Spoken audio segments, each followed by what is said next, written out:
Nós, da Comportalmente, acreditamos na importância e necessidade da qualificação profissional para a realização de atendimentos eficazes em psicologia. E que a oportunidade de educação continuada deve estar acessível para qualquer psicólogo do Brasil, independente de onde ele esteja. Oferecemos diferentes modalidades de capacitação, tudo online e com toda a estrutura virtual e didática para garantir o aprendizado. Já imaginou aprender com professores com ampla competência clínica e com destaque nacional sem precisar sair de casa? O compromisso com a qualidade é o nosso maior valor. A sua evolução começa aqui. Você está pronto?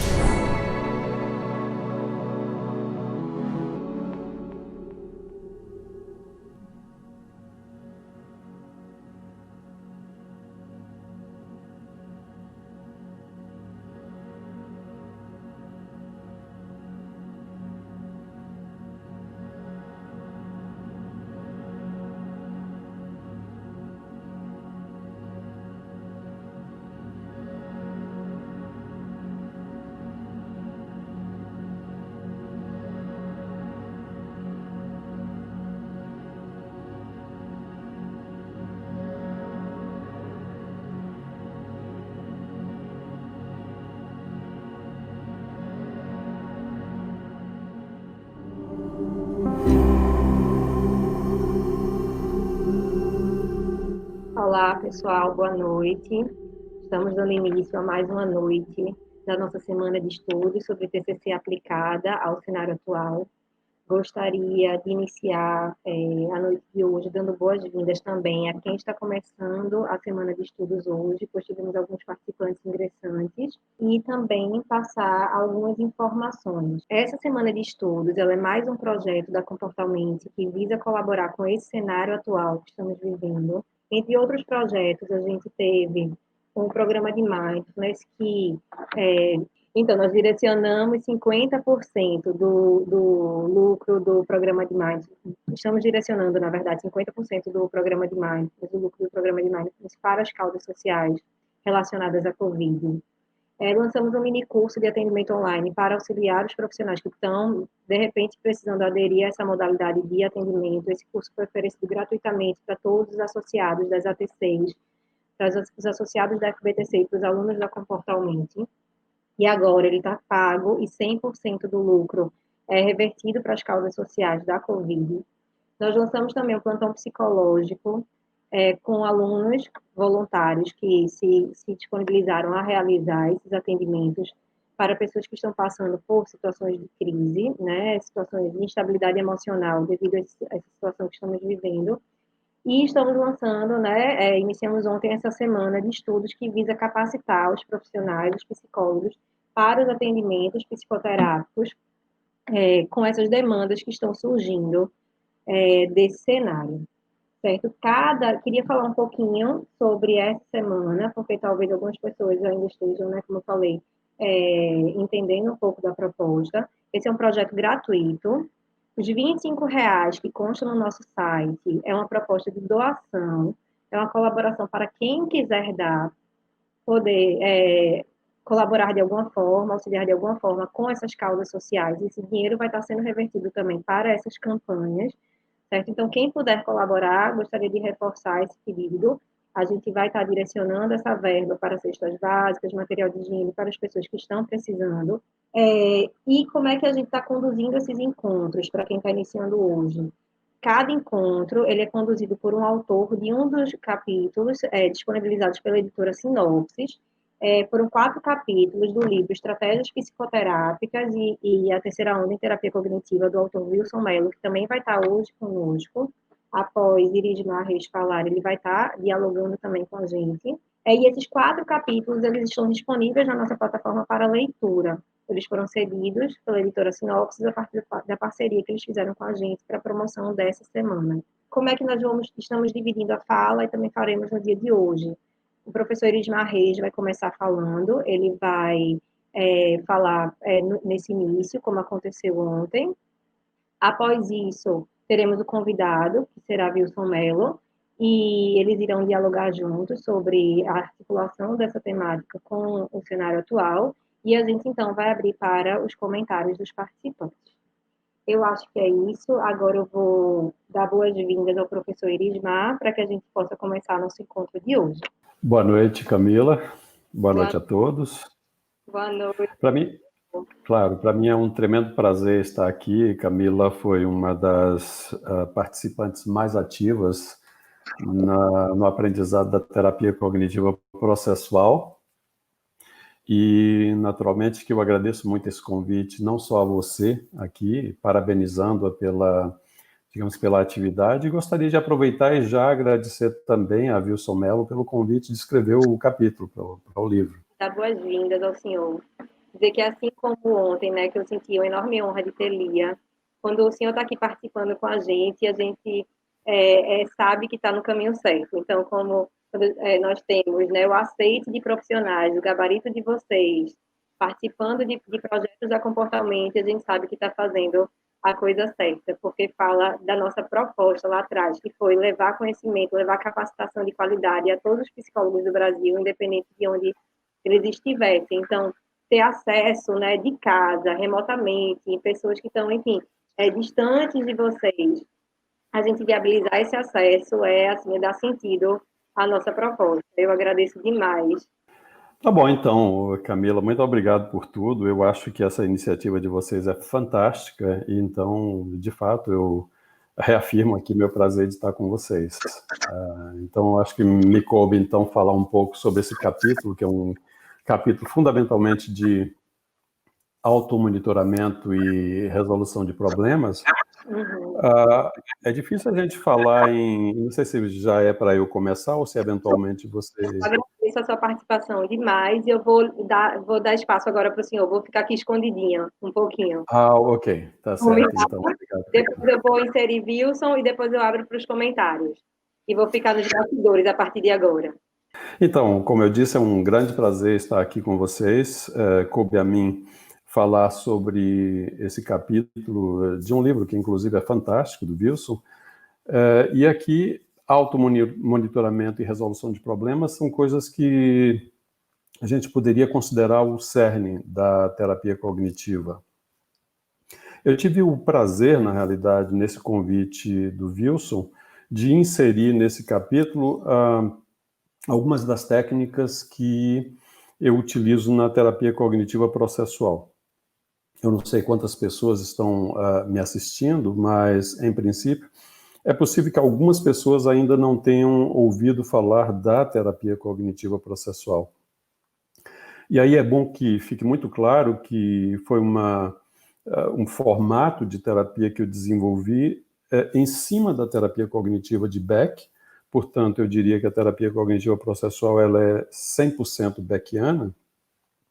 E o que prova isso de alguma forma é algo que eu posso de imediato colocar para vocês, antes de eu passar mais especificamente para a discussão do capítulo e no tema que é muito atual, que é essa tragédia que todos nós estamos vivendo. Recentemente eu fui convidado por uma editora para fazer a supervisão da tradução do livro de técnicas de Robert Leahy, e eu tive a curiosidade de contar, grosso modo, quantas técnicas nós tínhamos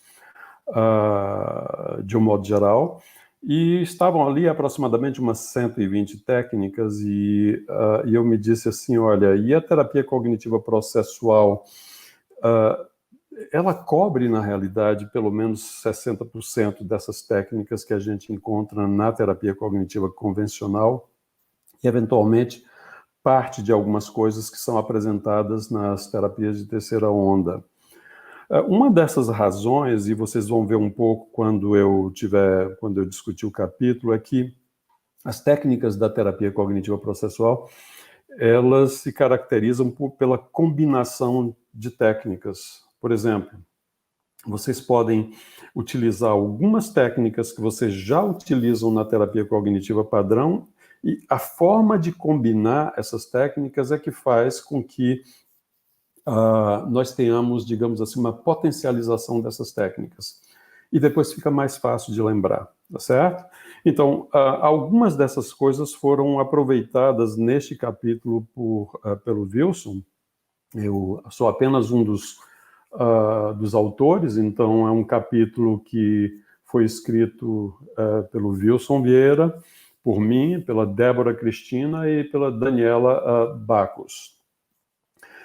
E uma das coisas que são citadas inicialmente nesse capítulo, claro, a importância do automonitoramento, mas, de alguma forma, já se cita o modelo cognitivo de Beck, e o quão importante nesse modelo é a questão da metacognição. Ou seja, metacognição, em princípio, é uma capacidade que apenas os seres humanos têm, a nossa capacidade de visualizar, pensar, olhar, avaliar, analisar nossos próprios pensamentos. E isso é praticamente impossível de ser feito sem uma certa capacidade de automonitoramento. Daí, entrarem neste capítulo algumas questões que dizem respeito às técnicas. A primeira coisa que a gente tem de pensar quando a gente fala em automonitoramento é no modelo cognitivo. Se vocês pensarem no modelo cognitivo, o que é que nós temos? Nós temos um estímulo, uma situação, algo desencadeador. Em seguida, isto tem de ser avaliado, ou seja, através do que nós chamamos de processamento cognitivo. E as consequências disso, de acordo com os vários modelos cognitivos, são os sentimentos, são os nossos comportamentos e as nossas reações ou respostas físicas. O simples fato de pensar nessas coisas e avaliar isso, de alguma forma, já implica em automonitoramento. E essa é uma das coisas que nós treinamos o paciente desde o começo. Quer dizer, como é que a gente começa treinando o paciente? Primeiro é falando sobre o modelo cognitivo, e vocês verão logo adiante que nós colocamos os registros de pensamento como uma dessas formas. Então aqui, quando a gente fala em registro de pensamento, a gente está falando não só sobre monitorar o pensamento, ou seja, identificá-lo, mas de alguma forma passar além, ou seja, eu monitoro o meu problema, o meu pensamento, eu identifico de alguma forma esse pensamento e, de alguma forma, isso me leva à minha resolução de problema. Dificilmente eu teria capacidade de resolução de problemas sem, de alguma maneira, conhecer esta sequência que eu estou colocando para vocês. Então, logo no início do capítulo, vocês verão a descrição dos registros de pensamentos. Existem vários tipos de registros de pensamentos. Desde os mais simples, existe, por exemplo, o registro de pensamento de 3 colunas apenas, de Burns, que é, em princípio, muito simples, mas ele vai se sofisticando com o próprio registro de pensamento do Beck, que são 5 colunas, e ali vocês vão ter a situação, o pensamento, de um modo geral, a emoção colocada antes do pensamento, não que esta venha antes, mas pelo fato dela geralmente ser percebida antes do pensamento. Ou seja, às vezes fica mais fácil a gente, através daquela pergunta de ouro, pergunta-chave, que é o que acaba de passar por minha cabeça, é mais fácil eu perceber o que eu estou sentindo. E aí a pergunta vem, olha, no momento em que eu comecei a sentir isso, raiva, tristeza, ansiedade, o que me passou pela cabeça? Tá? Então, nesse sentido, os registros de pensamento, eles são, assim, fundamentais. É difícil você fazer terapia cognitiva sem, de alguma forma, falar sobre os registros de pensamento. E aí eu tenho alguns comentários a fazer, apenas como complementação do que vocês leram neste capítulo, é a ênfase que se dá ao registro de pensamento. Frequentemente, os terapeutas cognitivos, eu diria que são iniciantes, se preocupam muito no que vai anotar no registro de pensamento e ensinam o paciente simplesmente a escrever. Um dos aspectos que eu costumo comentar é que o que se escreve é importante, mas muito mais do que o que se escreve, o que importa é o diálogo que está por trás disso. Então, um bom terapeuta cognitivo, na medida em que ele ensina ao paciente como utilizar um registro de pensamento, sobretudo, está ali por trás o que é fundamental na terapia cognitiva, que é o diálogo socrático. De que forma eu posso fazer essas perguntas? De que forma o terapeuta faz as perguntas ao paciente? E na medida em que essas perguntas são feitas, este diálogo, de alguma maneira, é colocado de uma forma sintética no registro de pensamento. Então, o que seria o registro de pensamento? É simplesmente uma forma de você sintetizar esse diálogo que, em princípio, está ocorrendo entre o paciente e você, terapeuta. Na medida em que você ensina ao paciente todos os passos de um registro de pensamento, você, a rigor, está ensinando ao paciente como fazer ou como implementar esse diálogo consigo mesmo, tá certo? Se vocês que acompanharam e leram esse capítulo forem até a página 88, então nós temos 87, a página 88 tem um registro de pensamento que talvez aqueles que ainda não tinham sido apresentados à terapia cognitiva processual vão encontrar exatamente o registro de pensamento da terapia cognitiva processual. Em que ele difere? A primeira coisa é que ele não é colocado em colunas, né? O que eu tentei fazer nesse momento foi algo que eventualmente fosse mais didático, por um lado, que aumentasse a chance dos pacientes, inclusive, fazerem isso como tarefa de casa, como experimento.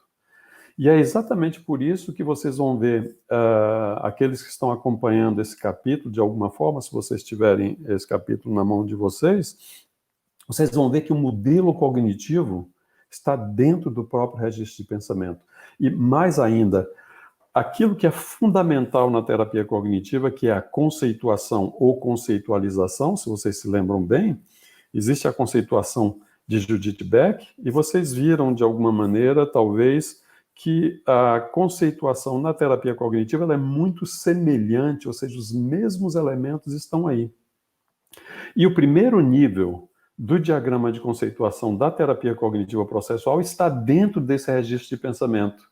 E aí vocês vão dar uma olhada e vão ver que está lá situação, pensamento automático, emoção e comportamento com as perguntas, e o paciente vai então responder essas perguntas. Tá ok?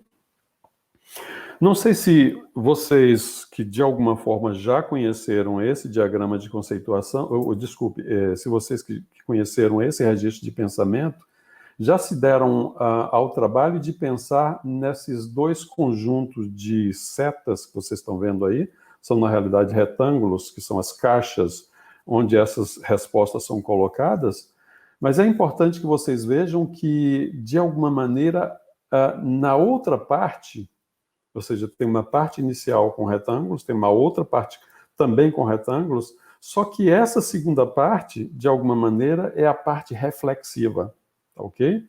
A primeira parte é aquela que o indivíduo identifica, ou seja, o que está acontecendo. Em seguida, o que acaba de passar por minha cabeça, qual é a emoção que eu estou sentindo e o que eu faço. Nisso você identifica aqueles elementos fundamentais do modelo cognitivo. E aí vocês irão para algumas perguntas que são muito importantes. Existem perguntas sobre o comportamento, é importante que o paciente de alguma forma avalie o comportamento. E em seguida existem existem perguntas que são típicas e clássicas, ou seja, quais são as evidências que eu tenho de um lado, ou seja, o que confirma esse meu pensamento, e quais são as evidências que eu tenho do outro lado. Com isto, eu chego à minha hipótese alternativa, que no final das contas é nada mais, nada menos do que uma conclusão. E dessa conclusão, que agora de alguma forma eu espero que seja mais positiva, mas que de alguma maneira seja também realista, se eu acreditar nela, eu já terei modificado meus pensamentos, eu já terei modificado o pensamento automático, eu já terei de alguma forma novas emoções, ou seja, emoções eventualmente positivas, e agora eu já tenho uma decisão e algum controle sobre o meu comportamento, ok? Fica um pouquinho difícil a gente falar um pouquinho apenas imaginando, e eu espero que vocês estejam acompanhando o capítulo, e é exatamente por isso que eu estou, de alguma maneira, colocando a página para vocês, e aqui eu estou falando da página 88, e nesse registro de pensamento, nós temos aqui aquilo que, neste capítulo, é fundamental. Eu estou fazendo automonitoramento, né? Eu estou, de alguma forma, avaliando a situação, estou avaliando meu pensamento, estou avaliando minhas emoções e, sobretudo, eu estou avaliando meu comportamento ou meus comportamentos e, ao mesmo tempo, fazendo o que se espera, ou seja, modificação de todos esses componentes. Se a gente for, então, adiante, vocês vão ver que, nesse capítulo, na página 89, nós temos aqui maneiras de registrar ou, de alguma forma, monitorar o nosso comportamento. Um exemplo dado aqui é exatamente o registro diário de ingesta alimentar. Mas nós podemos fazer o registro desse comportamento. Vocês vão ver aqui, olha, um modelo que, na realidade, registra, por exemplo, o quanto eu comi, vai quantificar o quanto eu senti de fome, vai eventualmente me dizer ou vai me perguntar se eu tive algum episódio de comer compulsivo, dando a ideia de o que você está fazendo, onde você está fazendo, ou seja, tudo isso faz parte, de alguma forma, do que eu quero saber, ou seja, sem monitoramento, ou seja, sem que eu realmente avalie cada um desses elementos, dificilmente eu vou conseguir modificar aquilo que é fundamental. Os meus pensamentos, os meus sentimentos e os meus comportamentos. Tá ok? Bom, eu vou dar um pouquinho, vocês já devem ter visto aqui todos os exemplos. Eu vou sair agora desses registros de pensamento, porque, do contrário, realmente a gente não teria tanto tempo assim, ou seja, nós já estamos praticamente quase na metade do meu tempo e eu só falei dos registros de pensamento. Eu vou dar um salto um pouco e vou partir para uma outra coisa que também é absolutamente fundamental. Eu gostaria que vocês saltassem aí para a página 93 e vocês têm aí um tópico que é o monitoramento das distorções cognitivas. Se vocês prestaram atenção no próprio registro de pensamento do qual eu falei, existe uma pergunta sobre as distorções cognitivas. E aí é importante que essas distorções elas sejam também monitoradas. O que eu consegui, de alguma forma, ou de que forma eu consegui fazer isso na terapia cognitiva processual? A primeira coisa em que eu pensei foi, e aqui na realidade houve um certo acaso, foi o próprio Beck quem me estimulou a fazer isso, sem que ele de fato estivesse sabendo que estava me estimulando, mas uma vez ele mandou um e-mail para o grupo que nós temos da Academia Internacional de Terapia Cognitiva, onde ele perguntava se havia algum questionário ou alguma escala que avaliasse distorções cognitivas. E como não houve nenhuma resposta das pessoas, eu imaginei que não houvesse esse instrumento. E foi a partir exatamente dessa pergunta de Beck que eu comecei a elaborar um questionário que vocês vão ver a partir exatamente na página 94. Aqui, se vocês derem uma olhadinha, existe um quadro, que é o quadro 3.7, e não tem absolutamente nenhuma novidade aí, ou seja, a terapia cognitiva processual não é isso, mas o que eu fiz então foi tirar de vários livros as definições das distorções cognitivas, o nome, as definições, os exemplos e dar a possibilidade de o indivíduo trazer um exemplo que ele vai acompanhar durante a semana. Então, se vocês derem uma olhada nesse quadro que vocês estão vendo aqui, na última coluna vocês têm meu exemplo. E já, geralmente, na primeira ou segunda sessão, esse é um dos aspectos que eu ensino ao paciente, que faz parte da psicoeducação desse modelo, que é ensinar sobre as distorções cognitivas para o paciente. O que eu estou fazendo nesse momento aqui?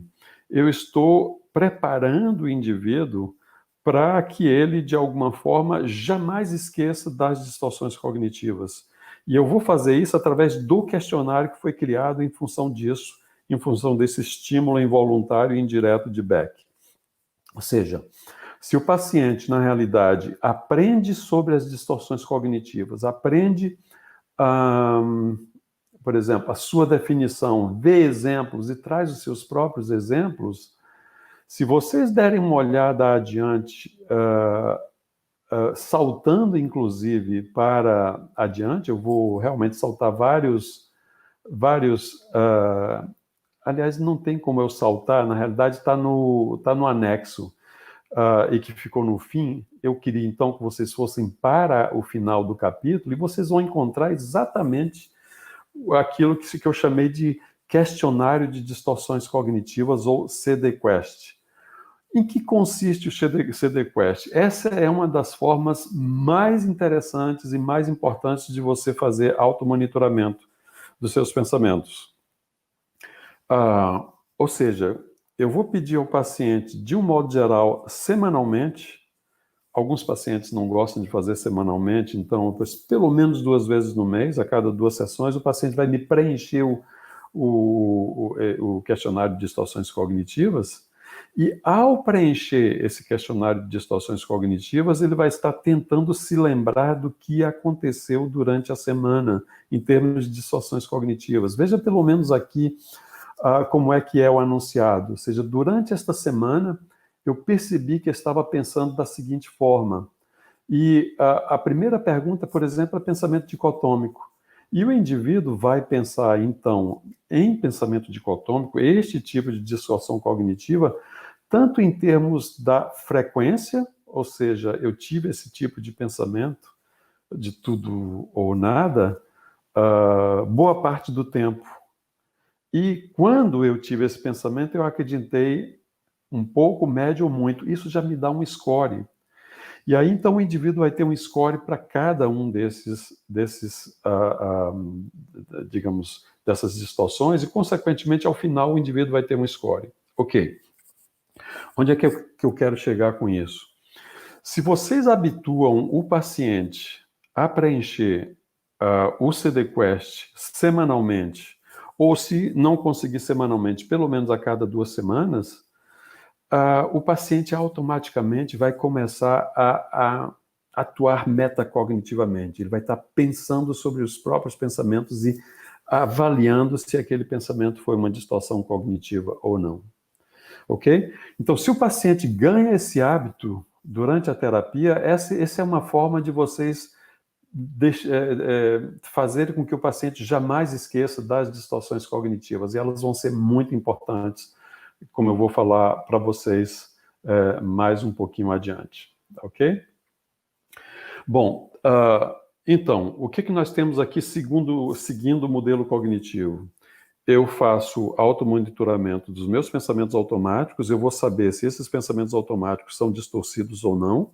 Um dos instrumentos que eu vou utilizar para isso é exatamente o questionário de distorções cognitivas, e uma vez eu tendo esse instrumento, dificilmente eu vou esquecer, e é uma forma que eu tenho, de alguma maneira, de modificar não só meus pensamentos, mas também os meus sentimentos indiretamente e, consequentemente, também os meus comportamentos.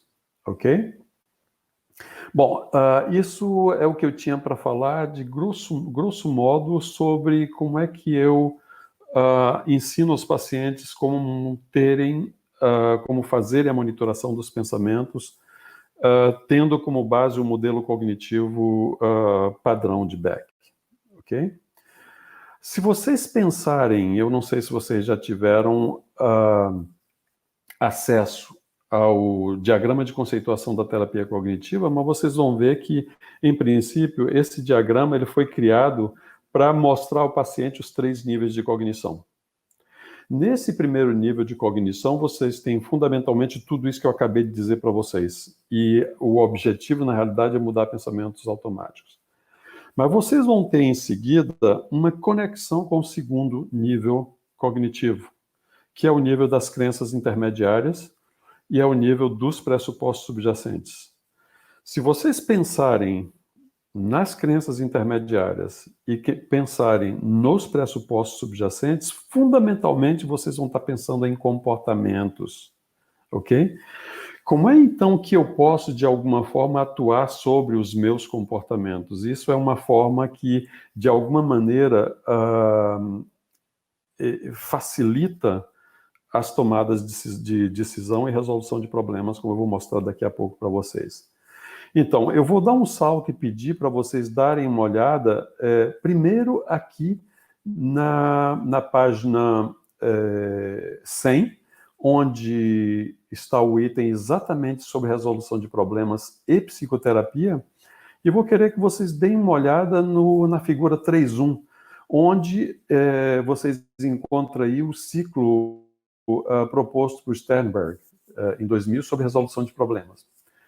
O que vocês têm aí? Vocês têm toda uma sequência onde, de alguma maneira, isso é o que nós precisamos fazer. Ou seja, uma vez identificado o problema, e isso é fundamental na terapia cognitiva, para quem a gente não tem uma terapia vaga, ou seja, a terapia cognitiva ela é fundamentalmente centrada em problemas, é importante que haja definição, é importante que a gente veja não só aqueles pensamentos que convergem, mas aqueles que divergem, aqui é colocado como pensamentos convergentes e divergentes, e, consequentemente, isso vai nos facilitar, de alguma maneira, a fechar esse ciclo onde tudo isso é avaliado. Isso vai nos dar, inclusive, digamos assim, nos alocar recursos para isso.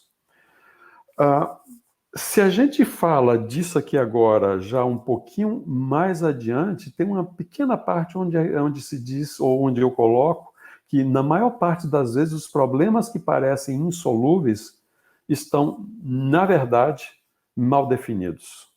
Ou seja, em outras palavras, problemas bem específicos têm soluções específicas e problemas genéricos não têm solução ou dificilmente você vai encontrar soluções para isso.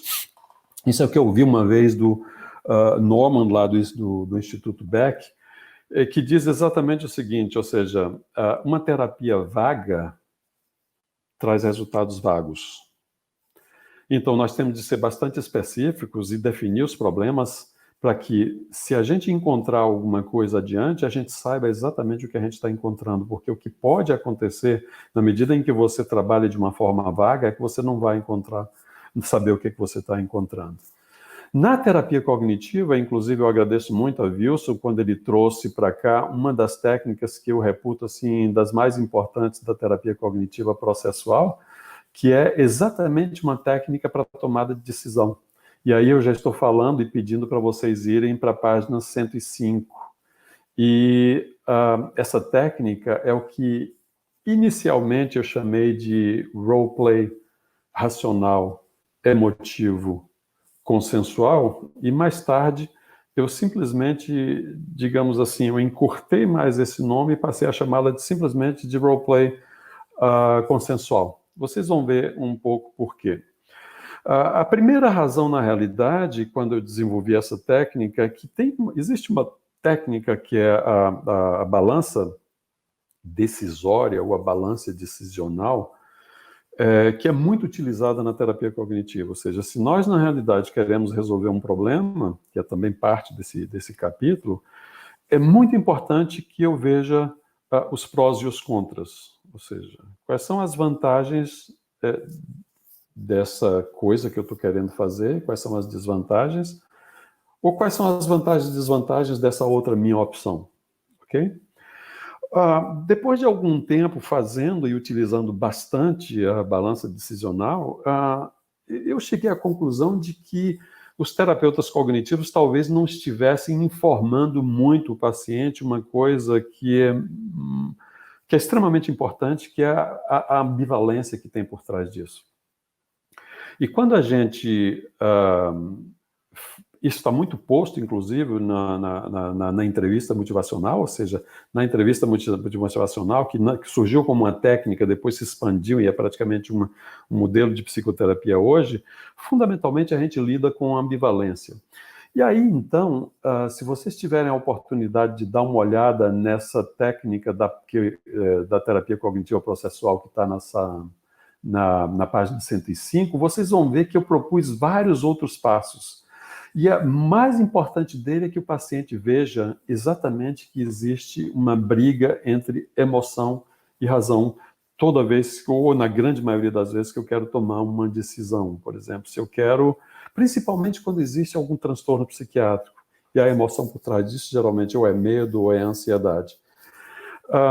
Não está bem claro nesse capítulo, e aí eu diria para vocês que é extremamente importante que vocês acompanhem a terapia cognitiva processual, porque ela está crescendo e acrescentando coisas sempre. Atualmente, essa técnica, eu peço ao paciente para visualizar 3 personagens diferentes. A personagem representado pela razão, personagem representado pela emoção, mas tem também um personagem representado pelo consenso e, como eu quero mobilizar muita emoção, e é importante que eu faça isso, eu peço ao indivíduo para se sentar em cadeiras diferentes.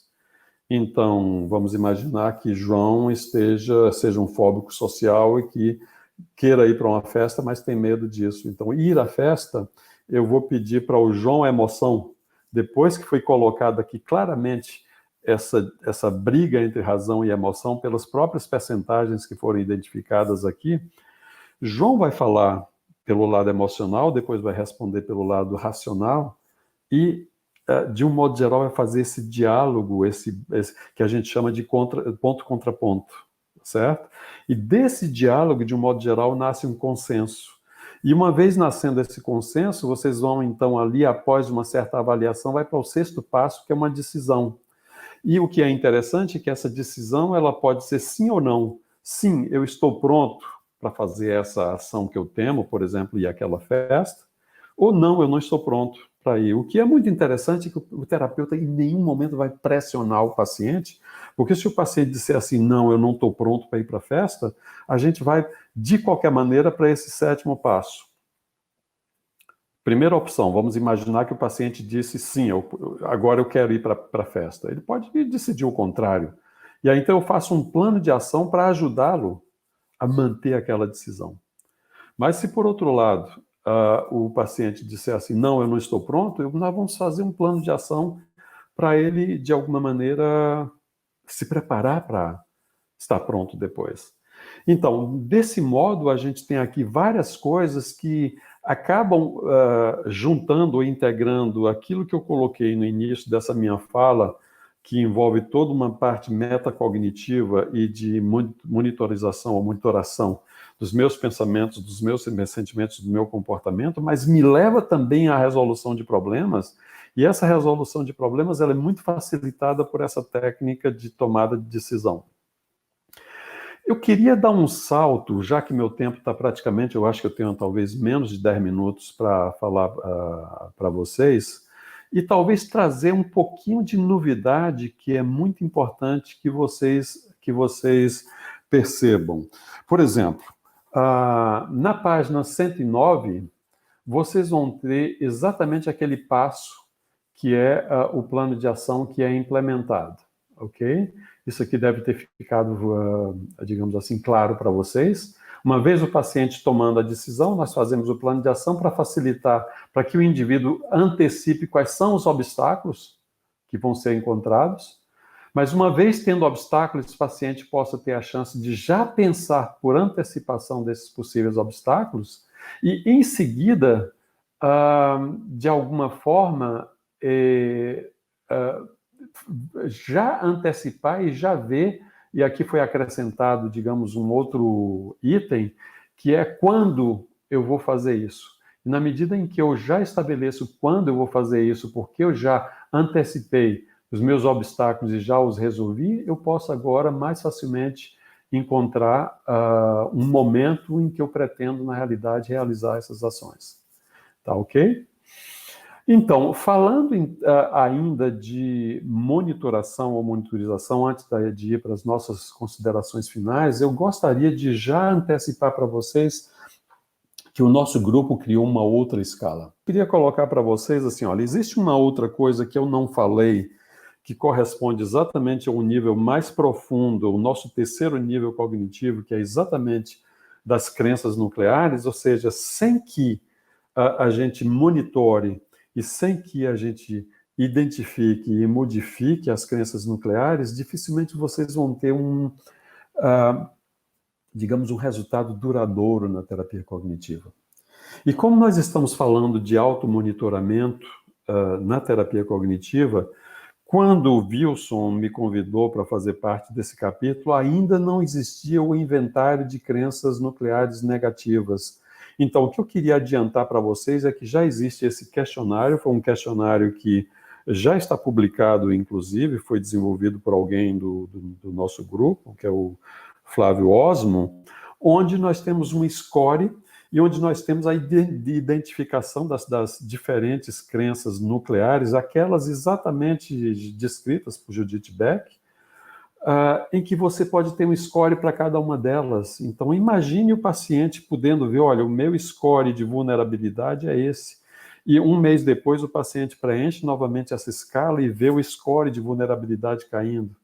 Ou das outras crenças nucleares. Então, assim, colocando claramente para vocês, esse capítulo é um dos capítulos fundamentais do livro, porque ele nos dá essa possibilidade de dizer o seguinte: o automonitoramento é uma coisa fundamental. A outra parte que envolve esse capítulo, que é exatamente a questão da resolução de problemas, que está aí contida, ela praticamente se torna impossível se essa primeira parte ela não existe. E aí, indo para o final e dando essa notícia para vocês, e trazendo para vocês o desejo de conhecer um pouquinho mais a terapia cognitiva processual, eu colocaria para vocês que nós podemos monitorar não só pensamento automático, mas nós podemos monitorar também crenças nucleares e utilizar técnicas e depois, inclusive, através desse monitoramento, ou até mesmo do automonitoramento feito pelo paciente, a gente realmente tem um conhecimento muito claro e digamos assim, um acompanhamento muito claro do que está acontecendo conosco, e eu estou falando, digamos, com os pacientes, ou seja, não só nós terapeutas, mas também os pacientes, inclusive em termos numéricos. Então, eu vou deixar vocês com essa curiosidade. Eu creio que, na realidade, uma discussão e perguntas depois, acho que ficam muito mais claras e ficam muito mais instigantes. Joia, professor, super obrigada. Maravilhoso lhe ouvir, como sempre. Eu sou super fã do senhor e da TCP. Obrigado, Camila. A esse momento que a gente está vivendo agora, nesse momento. E eu vou estar convidando o Wilson. Gente, Wilson é o presidente da FBTC, superterapeuta cognitivo-comportamental, estudioso das terapias de terceira geração. E é um prazer tê-lo aqui conosco. Eu vou estar incluindo ele aqui agora. Obrigada, Wilson, pela participação. Olá, Wilson. Tudo bom, Ismar? Prazer Tudo bom, claro. Estar dividindo a tela contigo pela primeira vez. Camilo também, obrigado pelo convite. Ótimo. Com sua participação e também ter cedido, junto com os coautores, os capítulos para leitura. Eu vou deixar agora para os bastidores aqui para estar organizando os comentários. Vou deixar vocês agora dialogarem um pouco sobre essa fala do Dr. Wismar, trazendo para esse cenário atual, e depois eu vou habilitar os comentários do pessoal. Combinado? Maravilha. Então, me dê licença. Então, vá. Muito do Wilson como presidente, não só da FBTC, mas também quando ele preside minhas atividades, porque ele sempre lança coisas muito interessantes. Então, diante da minha entrada, que foi assim muito geral, talvez a gente possa agora colocar um pouco as dificuldades que nós estamos vivendo nesses tempos de Covid, não é, Wilson? Sim, é um momento totalmente atípico, né, para todos nós aí, essa a pandemia e a reclusão que a gente está tendo que ter, e, consequentemente, aí, o aumento do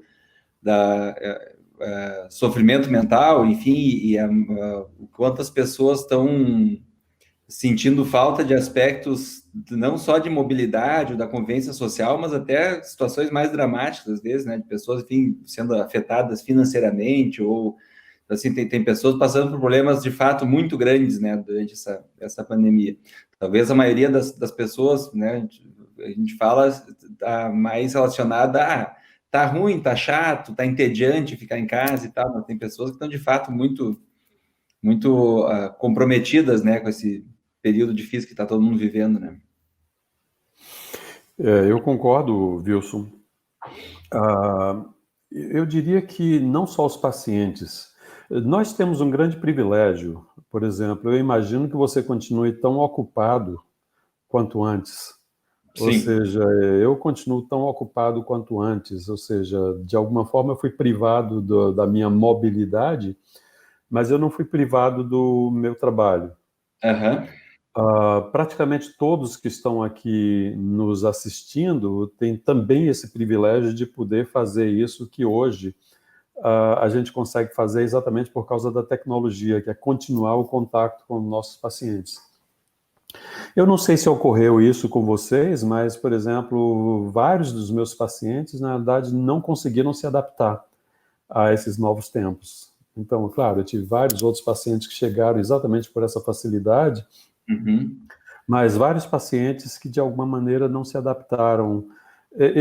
Eu queria até, talvez, fazer um bate-papo, Wilson, e perguntar para você como é que você tem lidado com esses pacientes que não se adaptaram a essa questão do fazer online.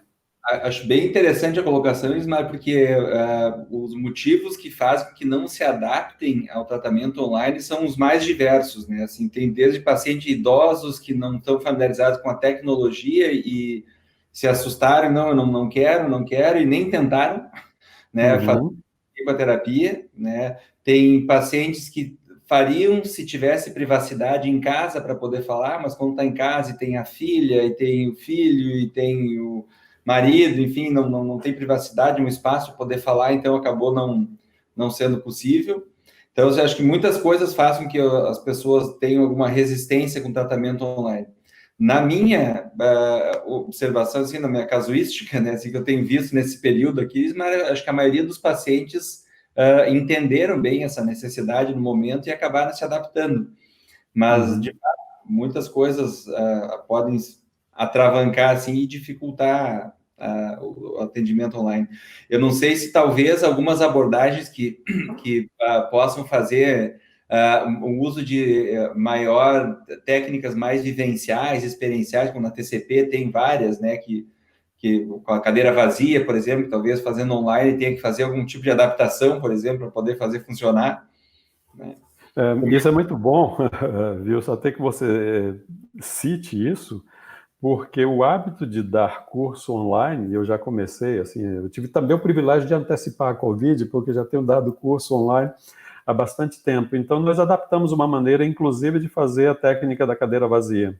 Então, vamos imaginar que nós estejamos fazendo o processo agora. Eu pediria para você, Wilson, dar um pequeno passo para trás, digamos assim, empurrar a sua cadeira, e você aí, nesse momento, não desapareça da tela, você, a partir desse momento, seria o réu.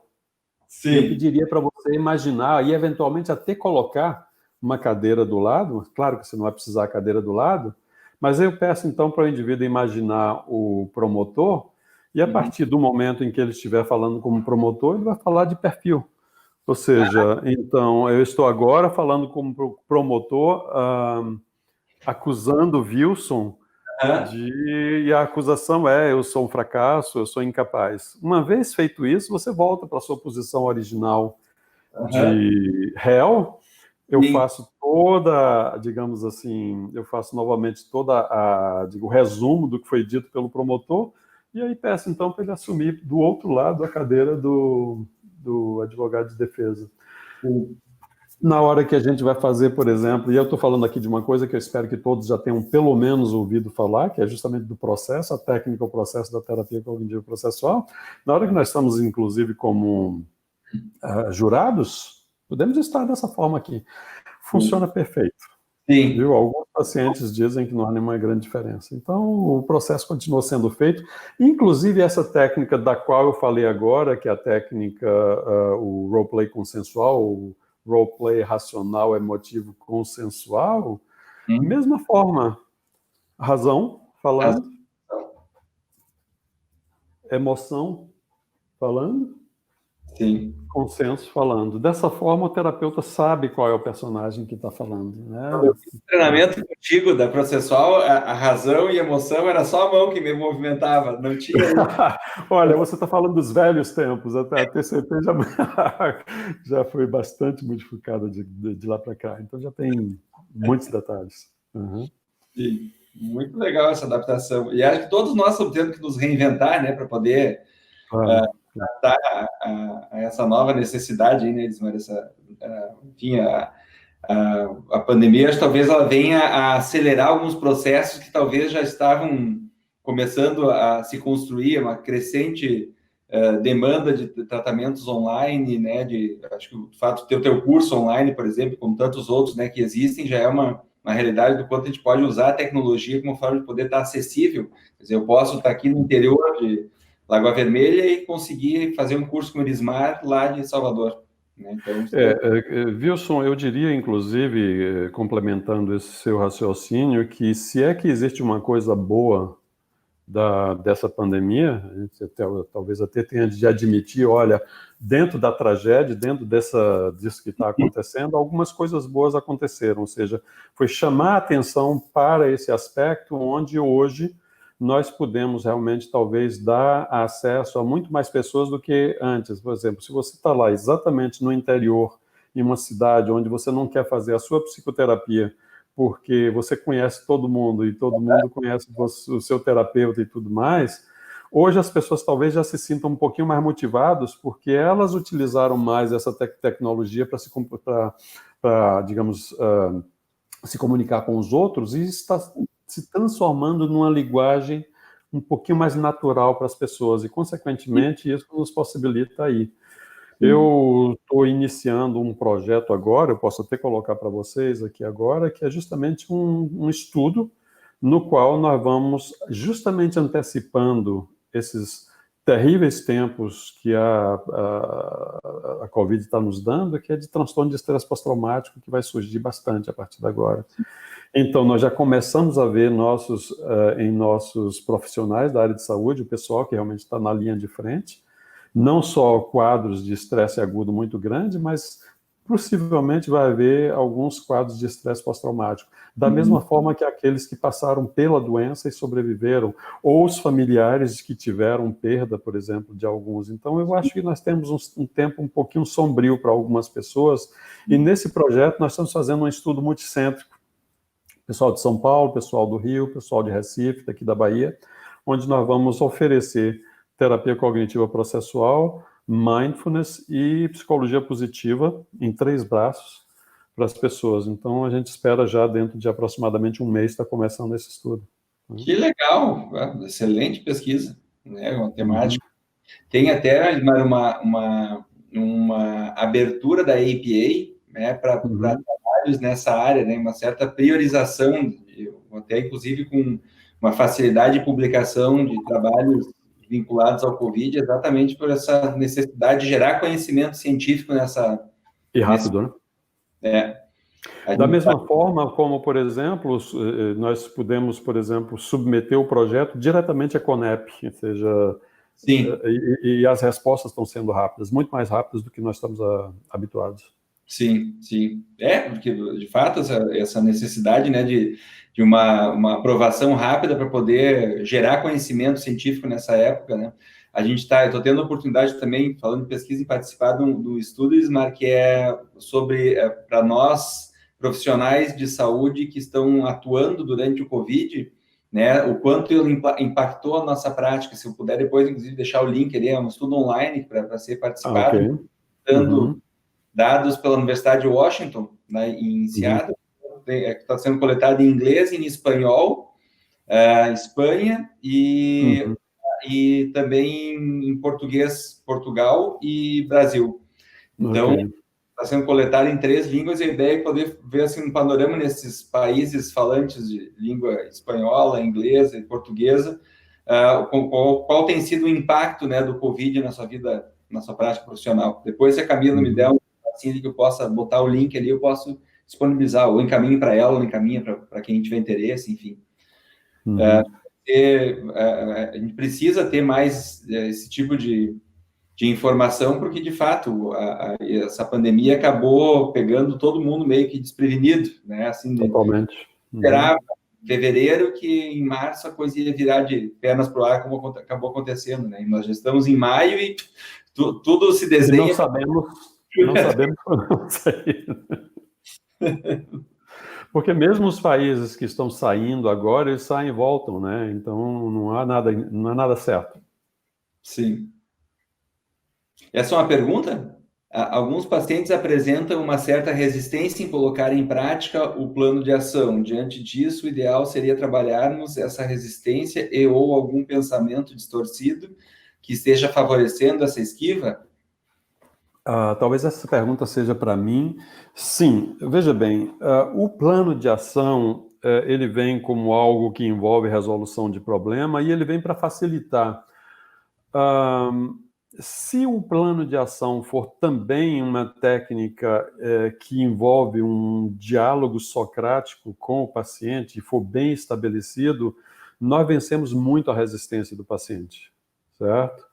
Então, assim, olha, não esquecer que por trás do trabalho terapêutico tem o diálogo socrático. Eu disse, olha, não é apenas uma questão, ou seja, no plano de ação a gente pode escrever aquelas coisas ali, mas o plano de ação veio para exatamente facilitar a ação. E na medida em que o paciente tem resistência para fazê-lo, você já dá aqui digamos, uma sugestão do que pode estar acontecendo, ou seja, vamos ver qual é a cognição que está por trás disso, né? Na medida em que eu proponho isso e eu estou percebendo que você tem uma certa reticência, o que acaba de passar por sua cabeça? Essa é uma forma de lidar com isso. Normalmente, os pacientes que não têm resistência a outras técnicas, por exemplo, a um registro de pensamento, dificilmente ele vai ter resistência a fazer um plano de ação. Pelo contrário, eles se sentem mais organizados. Eu não sei como é a experiência do Wilson em relação ao plano de ação. Não, concordo. E acho que um aspecto importante também de qualquer intervenção, né, não só para o plano de ação aqui nesse caso, mas também o uso da relação terapêutica, né, como uma forma de poder motivar e persuadir o paciente a dar esse passo, né, adiante. Né? Uhum. Quando a gente está apesar da terapia cognitiva, eu estou falando que terapia cognitiva, terapias contextuais, enfim, e todas as outras abordagens que fazem parte dessa família de abordagem, incluindo a processual, obviamente, todas elas têm tido uma crescente ênfase à relação terapêutica, né, como uma característica, né, da intervenção, e são abordagens que são extremamente técnicas, né, com um grande número de técnicas, mas a gente não pode esquecer que no meio desse monte de técnicas existe uma relação humana. A Marsha Linehan tem uma frase que eu gosto muito, que ela diz: o terapeuta deve conhecer o manual como a palma da sua mão e deixá-lo na porta do lado de fora quando estiver com o paciente. Concordo plenamente. E eu diria o seguinte, na medida em que você usa técnicas e que você, digamos assim, está muito habituado a utilizar técnicas, elas se tornam tão naturais que passam a fazer parte do seu diálogo. Né? Eu não sei se eu concordo plenamente com deixar lá fora, mas na medida em que você tem um bom relacionamento e uma boa aliança com o terapeuta ou com o paciente, essas técnicas, elas entram naturalmente, certo? E ao entrarem natural, às vezes o paciente nem a toma como uma técnica especificamente, né?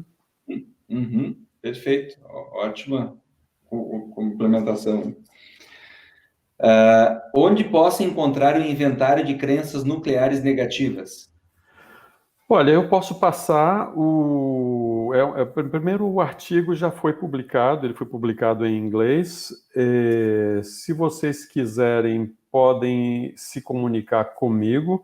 Uma boa forma de se comunicarem comigo, eu acho que se eu vou, inclusive, aqui, acho que eu posso escrever. Onde é que eu escrevo aqui o chat, não é isso? Só que não está aparecendo aqui, ou eu não estou sabendo. Já encontrei. Então, aqui, olha, vou dar meu e-mail para vocês.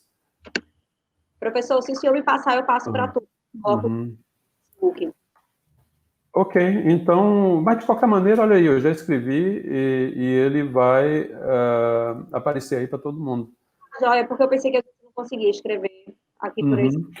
Se vocês me mandarem, eu posso não só mandar o artigo para vocês, eu não espero, quantos milhares de pessoas estão assistindo a esse evento, Camila? A gente tem 159 pessoas ao É um vivo. número bem razoável, bem legal. Então, assim, vocês podem mandar para mim um e-mail, eu mando para vocês não só o inventário de crença, mas mando para vocês também o artigo. Combinado, professor. E a gente tem mais de 800 pessoas no grupo, e provavelmente Uhum. depois a esse encontro. Então, Ótimo. por acaso, o seu comentário não tiver ido, de toda forma eu vou colocar para o grupo. Tudo que vai passar. Camila, eu não estou mais escutando, eu acho que sua voz ficou um pouquinho distante. Você pode repetir? Está me ouvindo? Agora sim. Joia. Tem mais de 800 pessoas no grupo que vão assistir a aula depois, em algum momento. Então, eu passo de toda forma para. Eu deixo. O senhor colocou nos comentários, mas eu coloco também no grupo, para que todos vejam. Ok. Uhum. Tem ainda um mais fácil ainda, que talvez até seria preferível, que é irismar@ufba.br. Deixa eu colocá-lo aqui. Então, fica mais fácil ainda de se lembrar. irismar@ufba de Universidade Federal da Bahia.br. Esse fica melhor ainda. Encaminhado.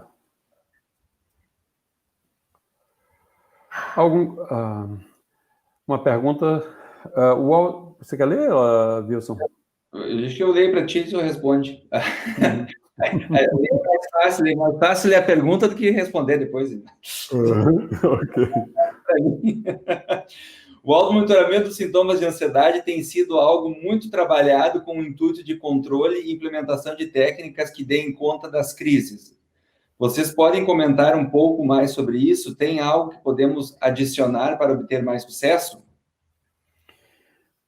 Nos sintomas de ansiedade e automonitoramento, veja bem, essa questão de escalas que monitoram sintomas, eles têm específicos, e a gente poderia pensar em termos de transtornos específicos. Então, existe, por exemplo, se a gente pensa em termos de TOC, que nem faz mais parte hoje de transtorno de ansiedade, a gente tem a Y-Box. Se a gente está falando de fobia social, por exemplo, existem várias escalas que a gente pode responder e acompanhar isso aí, né? Então, por exemplo, do ponto de vista mais técnico de acompanhamento do transtorno e dos sintomas, eu acho que existem escalas específicas para cada um dos sintomas. Se a gente estiver falando em termos de, digamos assim, dentro do ambiente terapêutico, eu não veria muita diferença em relação àquelas coisas que eu coloquei ao longo dessa minha fala, ou seja, como é que você pode metacognitivamente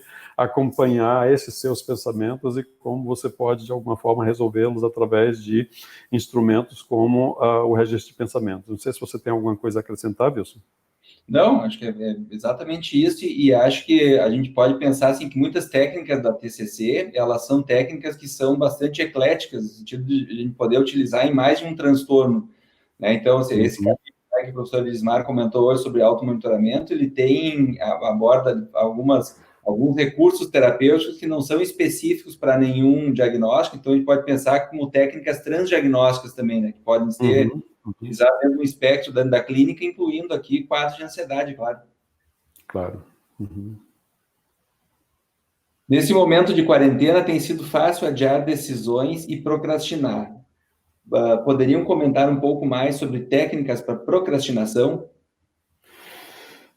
Ok. Procrastinação é uma coisa que não é fácil de lidar. Você ensina o indivíduo que uma técnica para procrastinar, e ele procrastina a utilização da técnica. A utilização da técnica. Mas uma que eu utilizo frequentemente com alguns pacientes é exatamente o plano de ação, partindo do princípio, na terapia cognitiva processual, que quando o indivíduo procrastina, frequentemente ele deixa de fazer alguma coisa que tem de ser feito. E ali tem de ter uma tomada de decisão. Então, vamos imaginar que eu esteja procrastinando me inscrever para algum tipo de evento, por exemplo. Vamos imaginar que eu gostaria de fazer um curso e não me inscrevo, eu procrastino. Então, uma das técnicas pode ser essa aí, ou seja,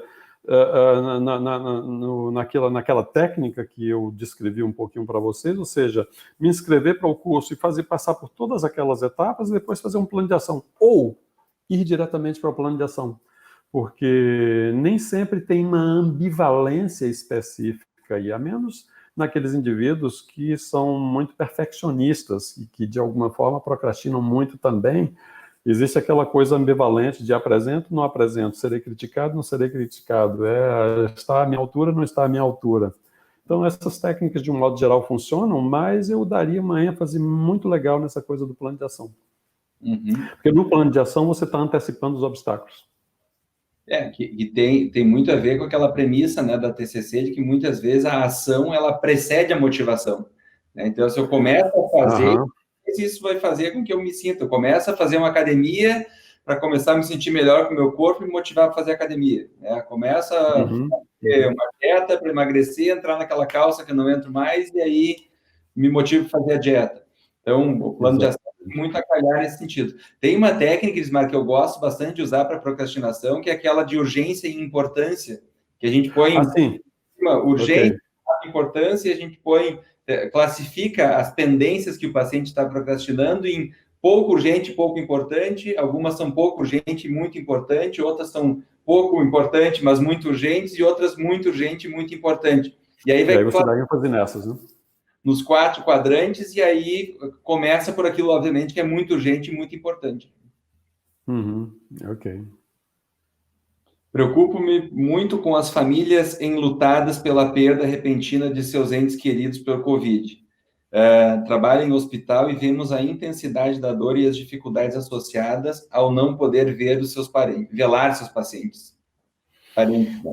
Um comentário muito importante, e foi exatamente por isso, e eu tenho, na realidade, ou seja, a minha filha está na linha de frente em uma UTI em Toronto, né? Então, os pais, vocês conseguem imaginar a preocupação que a gente tem exatamente com as pessoas mais próximas, porque isso fica mais real ainda, né? Enquanto a coisa está distante, a gente tem essa coisa de, eventualmente, não perceber a realidade tão crua quanto ela é. Mas foi um pouco pensando nisso também que eu elaborei esse protocolo, esse projeto, pensando no que vai chegar. Se a gente pensa, por exemplo, em transtorno de estresse pós-traumático, a grande maioria das pessoas, diria 80%, vão passar por essas coisas e, de alguma forma, elas se resolvem para a maioria das pessoas. Então, isso é o que a gente chama de resiliência. As pessoas são frequentemente resilientes e, à medida que o tempo passa, essas coisas se resolvem. Isso não é o caso para, pelo menos, em torno, quem sabe, de 15%, 20% dessas pessoas que podem desenvolver, inclusive, um transtorno de estresse pós-traumático. É nessas pessoas que eu pensei quando nós colocamos esse protocolo, esse projeto para caminhar. Então, não sei se você tem mais algum comentário a respeito disso, Wilson. Sim, acho que isso é um aspecto, assim, tem alguns estudos mostrando que 90% das pessoas, né, 90% de nós vai ser exposto em algum momento a um evento traumático, né, ao longo da vida. Dessas pessoas, 6% desenvolvem o TEPT, né? Então, o que a gente vai ver é que existe um fator de vulnerabilidade pessoal, né, envolvida nisso, e um perfil de não reatividade nessas pessoas, que o fato de não poder ver parente, não poder velar alguém, pode contribuir para essa não reatividade, porque o velório ele é um ritual que na nossa cultura está dentro de uma encerramento, né? Enfim, teve o velório, teve o enterro, a cremação, enfim, lá, e aquilo simboliza o encerramento, despedida, né? De uma despedida, claro, e aí, à medida que eu sou privado disso, eu tive recentemente uma pessoa próxima a mim, que faleceu o pai, que estava doentado já há algum tempo, e não foi por Covid, mas em função do Covid não foi possível fazer o velório. Ele faleceu em torno de 10 da manhã, e às 3 da tarde teve uma cerimônia numa sala só para poucas pessoas, sem o corpo presente, então ficou... Então, as pessoas têm aquela sensação de parece que me deram uma notícia e eu não vi mais meu pai. Ele estava lá dentro do hospital, não me foi possível ter acesso nem ao corpo, nem a nada. A despedida foi numa sala, a gente, enfim, fazendo algumas palavras de saudade ali e tal, e fica aquela sensação de não poder encerrar, né, fazer aquela... Então, E que simbolicamente é tão importante, né? Outra técnica fantástica, o processo, verdade, também considero fantástica. Aplico muito e a reestruturação cognitiva é um grande diferencial para o paciente. Ele evolui e começa a ficar do lado do seu advogado de defesa. Verdade. Até o processo, na verdade, eu acho que o Gismar conseguiu de uma maneira muito criativa e estruturada reunir várias técnicas da TCC que façam que os pacientes se engajem, né, naquela tarefa lúdica ali de gerar, e por mais que a pessoa não faça a processual com todas as diversas técnicas que tem, usar só a técnica de processo, ela já é extremamente motivadora para o paciente. Eu já falei isso pessoalmente para o Gismar, experiência com mais de um paciente, de ouvir eles dizendo que aquela técnica que fez aquela vez mudou a minha o curso do tratamento, ou mudou a minha vida, ou me fez eu ver uma sessão com o processo e a pessoa não esquece mais, né? Então, eu acho que é uma técnica, de fato, que ela costuma ser um marco no tratamento quando aplicada na hora certa, né?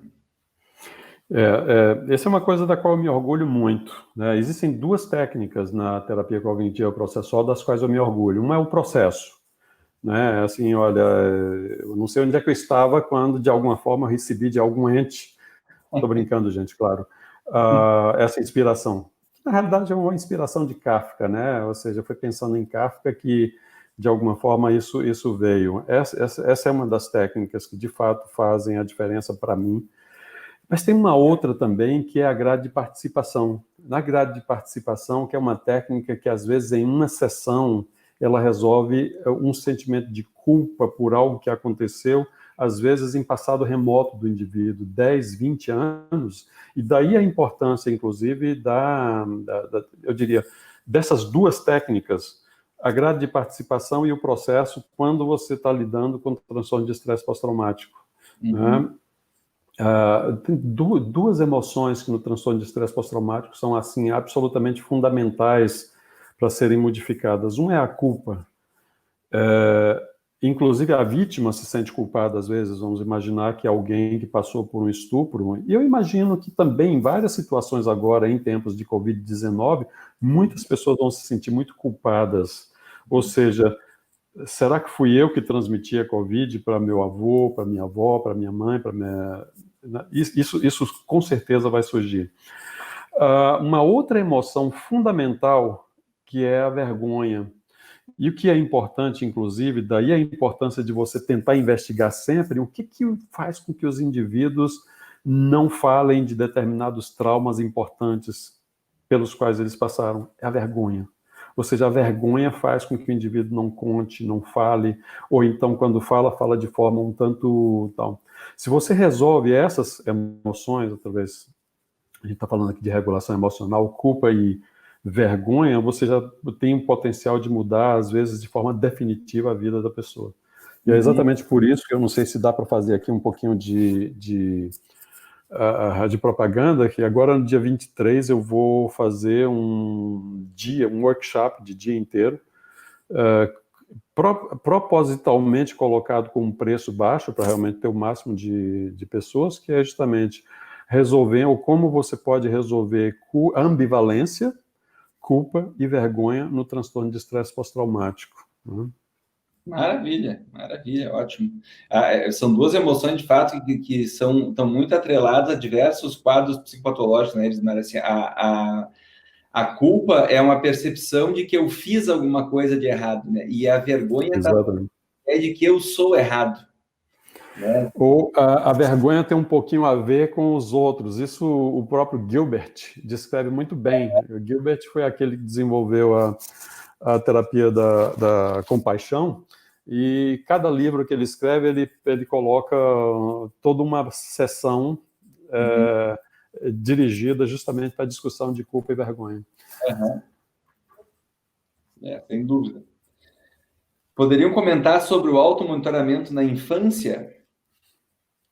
Eu não tenho como comentar na infância, porque eu não sou um psiquiatra de infância. Entretanto, eu posso falar um pouquinho na adolescência. Talvez Wilson possa falar um pouquinho mais de infância, eu não sei.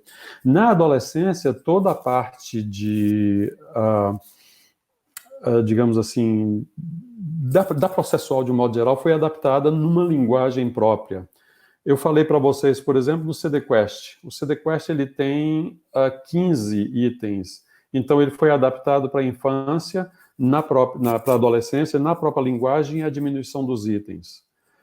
O registro de pensamento, que contém um modelo cognitivo, onde você tem ali situação, pensamento, emoção e comportamento, para o adolescente eu simplesmente modifiquei de uma maneira que ele não precisa absolutamente nem pensar, são os 4 mentos. É só mudar as palavras, acontecimento, pensamento, sentimento, comportamento. E é feito pelo detetive da mente. Então, na medida em que você trabalha de uma forma lúdica com o adolescente, quando eu falo do adolescente, eu diria até de uma pessoa que esteja na sua infância mais tardia. Quando eu estou usando no consultório privado, eu consigo ver até crianças de 9, 10 anos que são capazes de entender esses conceitos, né? Então, por exemplo, a gente modifica os personagens e aí ele é treinado para ser o detetive da mente, uma vez que ele, como detetive da mente, ele pode fazer, inclusive, uma investigação tão importante a ponto de conhecer até a crença nuclear.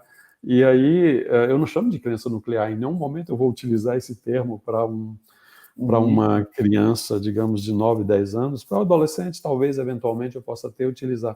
Então, na medida em que você faz esse tipo de coisa, agora nós vamos estar testando, inclusive, nós já testamos o inventário de crenças em adolescentes, e aí já estão fazendo o trabalho psicométrico, né, assim, para saber realmente conhecer as propriedades psicométricas nessa população. Então, é mais ou menos por aí, mudando a linguagem. Só complementando isso que o Elismar colocou, acho que o aspecto a salientar aqui é a questão da ludicidade que é necessária. Exatamente. A premissa básica de influência do pensamento sobre a resposta emocional do paciente, ela permanece a mesma. A questão que vai modificar aqui nesse sentido é a questão de maturação cognitiva, né, e a questão de adaptação da linguagem para intervenção na infância, o uso de instrumentos lúdicos que possam, de alguma maneira, ajudar. No livro esse que vocês estão utilizando, né, para o estudo aqui, tem um capítulo do Renato Caminha e da Marina Caminha sobre terapia com crianças de 6 a 12 anos de idade, e um da Débora Fava comigo, de criança de 0 a 6, né? Então, porque tem bem essa questão desenvolvimental aqui, né? É diferente trabalhar com uma criança de 4, 5 aninhos e trabalhar com uma criança de 7, 8, 10 anos que já tem... já sabe ler, já sabe escrever, já tem uma questão de representação da linguagem melhor. Então, acho que é muito importante tentar adaptar para a fase desenvolvimental que o indivíduo se encontra para poder, enfim, acessar melhor aquelas informações, né? As explicações hoje das técnicas ensinadas pela terapia cognitivo-processual foram excelentes e claras, mas em se tratando de um novo cenário que está por vir, com quadros de TEPT, essas técnicas precisarão ser readaptadas ou poderão ser aplicadas do jeito que estão? Elas podem ser aplicadas exatamente do jeito que estão, mas aí eu tenho uma pequena ressalva. Quando você está lidando com um transtorno, de TEPT é um desses transtornos, é de fundamental importância que você comece fazendo a psicoeducação. É extremamente importante que o paciente saiba exatamente o que está acontecendo, inclusive na sua fisiologia. Eu, por exemplo, quando atendo alguém com pânico, inicialmente, o que eu falo, na realidade, é sobre a fisiologia do medo e da ansiedade. Eu falo com esse paciente de hipocampo, de amígdala, o lobo pré-frontal, de modo que, na realidade, de uma forma, claro, se eu estou ali diante de um indivíduo que não tem absolutamente nenhum, digamos, um conhecimento técnico, eu tenho de modificar minha linguagem, mas eles entendem o que está se passando. Uma vez passada essa fase de psicoeducação do transtorno em si, as técnicas são as mesmas, ou seja, a terapia cognitiva, usando um termo que Wilson usou há pouco, ela é transdiagnóstica. certo? Então, de um modo geral, os pacientes que têm TEPT, eles têm algum tipo de crença nuclear com um determinado tema, enquanto que outro que tem depressão sejam pensamentos numa temática diferente, mas as técnicas fundamentalmente são as mesmas. Tem até o trabalho da Érica Panzani, né, Ismar, que foi especificamente com a população de TEPT, né, utilizando a fisiologia processual. Já está... ele foi submetido para publicação, eu imagino que nesses próximos meses já vai estar saindo na revista. Inclusive já veio, segundo a Érica me disse, o editor já encaminhou para ela com comentários e tal, ela já readaptou, já ressubmeteu, de modo que provavelmente o processo vai ser relativamente rápido, eu espero. E de modo que nós já temos agora trabalhos, ensaios clínicos, estudos comparativos mesmo da terapia cognitiva processual com TEPT, que é esse da Érica, com depressão, que é de um aluno de doutorado meu, Hermann, e temos vários estudos com fobia social, inclusive feito pelo pessoal de Ribeirão Preto, lá uma aluna de doutorado da Bia, que é a Kátia Caetano, ou seja, o grupo fez um trabalho, um estudo com fobia social, utilizando isso aí. Tem uma pessoa, inclusive, que também concluiu com toque no Piauí. De modo que temos vários estudos mostrando que a terapia cognitiva processual ela é transdiagnóstica. Perfeito. Onde encontra a técnica roleplay consensual? O roleplay racional, emotivo, consensual foi exatamente uma técnica descrita neste capítulo que eu mostrei para vocês.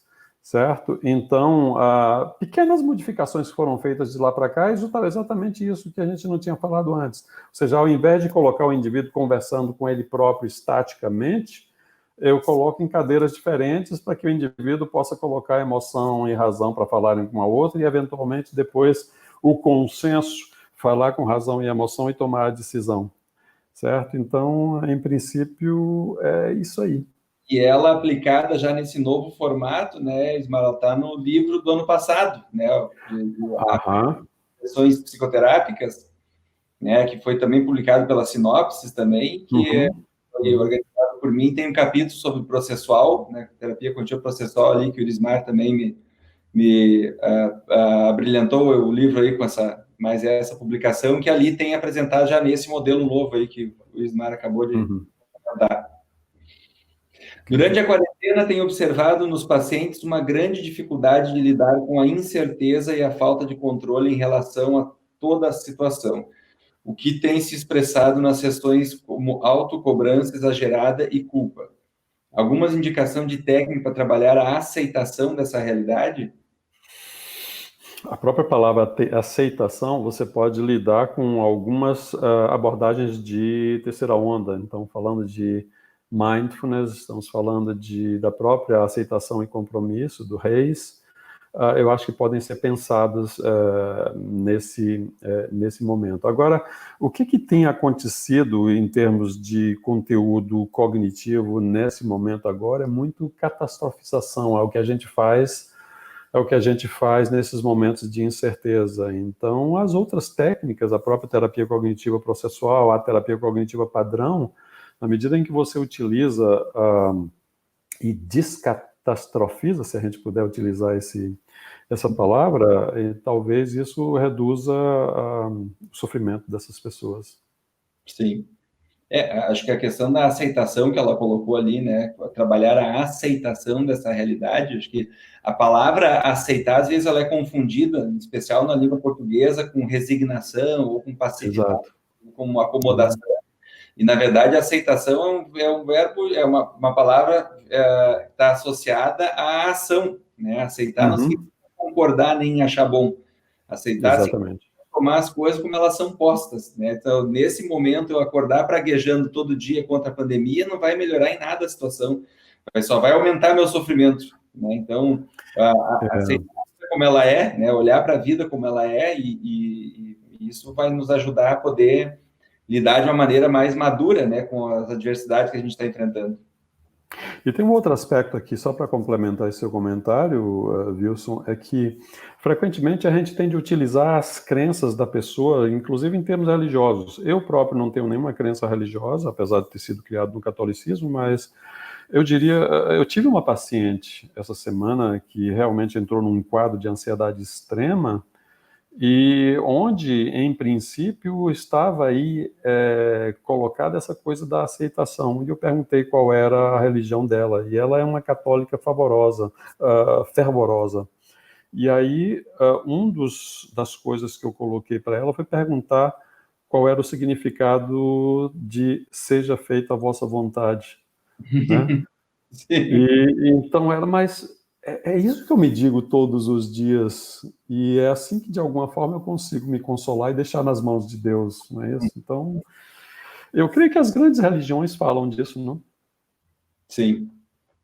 Eu acho que, em especial, as religiões que sofrem uma influência, né, da filosofia oriental, né, elas têm muito essa questão de aceitação, né? Talvez abordagens como o Zen budismo, por exemplo, que influencia em grande parte o trabalho da terapia comportamental dialética, traz muito esse aspecto. A própria ACT, né, dentro das abordagens terceira onda, né, que o comentou ali, a ACT está toda fundamentada no aspecto de trabalhar a aceitação, né, e aceitação inclui tanto a aceitação de emoções, pensamentos, como também a aceitação dos fatos, né, a aceitação daquilo que nós não temos condições de poder mudar. E a aceitação das pessoas como elas são, sem necessariamente ter de concordar que elas sejam boas ou más, né? Mas simplesmente aceitar, né? Isso que o Lismar trouxe, o aspecto da questão das crenças do paciente, assim, eu noto, assim, muitas vezes alguns pacientes têm crenças muito rígidas, como, mas não é justo, está acontecendo isso, justo no mesmo aniversário vai ter isso, eu tinha programado aquela viagem, não é justo, eu não tiro férias há 5 anos, nem quando eu ia viajar, não pude e tal. E se a gente não trabalhar a crença de que a vida não é justa, a vida não é, né? Aceitar que às vezes a gente vai fazer tudo certinho e vai dar errado, faz parte da vida, né? Que se a pessoa tem muito uma crença de justiça, de que as coisas deveriam acontecer porque são justas, eu noto que isso acaba amplificando demais o sofrimento. Com certeza. Exatamente por uma crença de achar que a vida é justa, né? As explicações hoje das técnicas ensinadas pela terapia cognitivo-processual foram excelentes e claras, mas em tratando... Essa aqui já foi, né? Essa a gente já vimos, né? Professor, no capítulo 14, o senhor cita um caso onde um namorado tem uma situação conturbada e pensa em deixar a namorada. Como utilizar o roleplay nas relações conjugais, deve ser, e seus conflitos em tempos de pandemia? É possível? É sim. Agora, veja bem, eu sempre chamo a atenção para que se tenha um cuidado muito grande. Uma das coisas que eu peço para as pessoas não utilizarem essa técnica de imediato é nas grandes decisões. Claro, a gente pode colocar, por exemplo, deixar a namorada, se de antemão realmente você conseguir considerar que deixar a namorada é um relacionamento tóxico e que de alguma maneira isso tem de ser feito. Mas uma das coisas que eu prefiro fazer é dividir as decisões em etapas.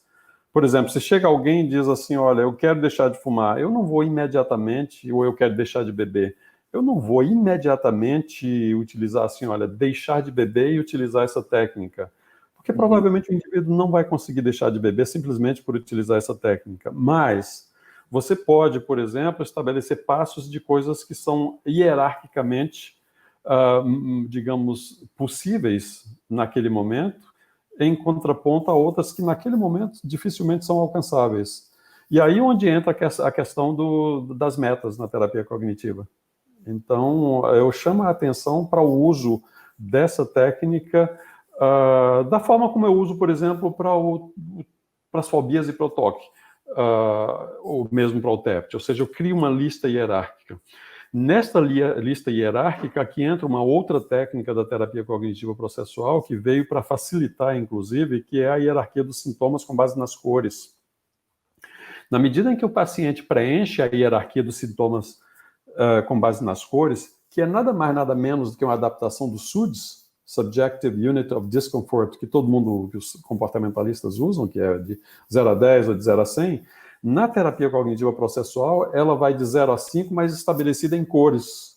Por exemplo, 0 e 1 é azul, enquanto que o impossível é vermelho. E aí, passando do vermelho pelo amarelo, que é o score 4, no amarelo eu faço, mas só faço porque não tem jeito. Mas isso me dá muito sofrimento. E aí vem as outras fases que são consideradas como verdes, que é desconforto. Então, toda a ênfase é colocada, na realidade, no desconforto, onde a gente explica para o paciente que é impossível ser saudável, é impossível ser feliz, em todos os sentidos, se você não se habitua ao desconforto. Então, tolerância ao desconforto é fundamental se você quiser ser saudável e feliz. E aí, onde, uma vez de posse com essa hierarquia que vai desde o azul, ou seja, sou confortável e indiferente, ou o azul 1, que é levemente desconfortável, passando por todos esses outros, eu vou saber se, por exemplo, eu vou querer utilizar essa técnica, mas, de preferência, estabelecendo, digamos assim, não só hierarquia no sentido de intensidade, mas também passos para tornar essas coisas mais possíveis. Então, um término de relacionamento pode ser quebrado, por exemplo, eu vou ficar na casa da minha mãe durante uma semana. Claro que ficar na casa da mãe durante uma semana ou mesmo durante um mês, para dar um tempo, é diferente. Não, eu quero terminar esse relacionamento hoje.